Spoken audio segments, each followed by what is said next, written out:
We had a new CEO come into the business 5 years ago who had quite a forward-thinking approach in terms of making huge investments in changing our technology and trying to move more into a digital agenda, and therefore we've had to turn the tide. So as well as keeping our USP of great member experience, we've gone through some innovation of changing our infrastructure both from a claim system and a telephony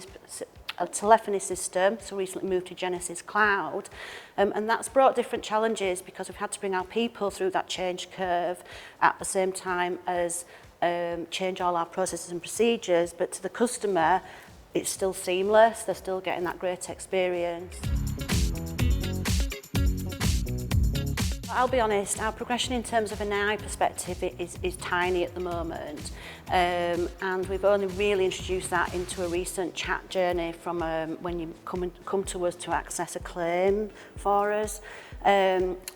Our challenge is we have an older age demographic, so we're really testing and putting our toe in the water in terms of how does that older age group interact with digital, and then does it start to detract away from the great service. I mean, I'm in healthcare, it's an emotive, technical product.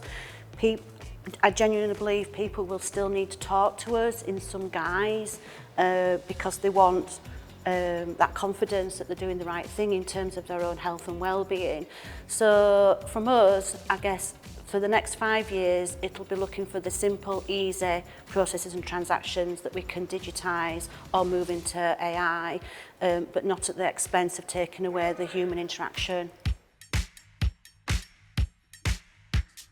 For us, it comes through in all of our data insights, so the usual things in terms of NPS scores, CSAT scores, Trustpilot scores, but I think the most powerful thing for us is we get lots of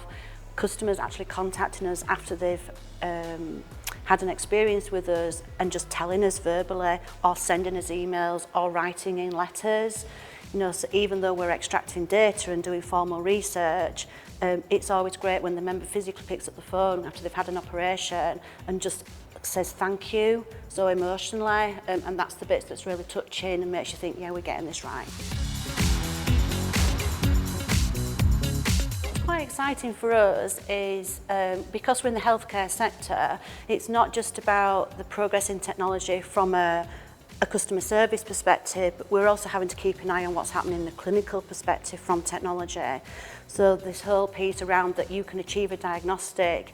ultimately, potentially by taking a picture and sending it to the consultant. I mean, the progress in the medical space is moving just as quick as the progress in the customer service, and we have to keep an eye on both because ultimately our product is allowing customers to service what's happening in the medical interventions, and that's just moving as quickly as what it is in my own contact centre space.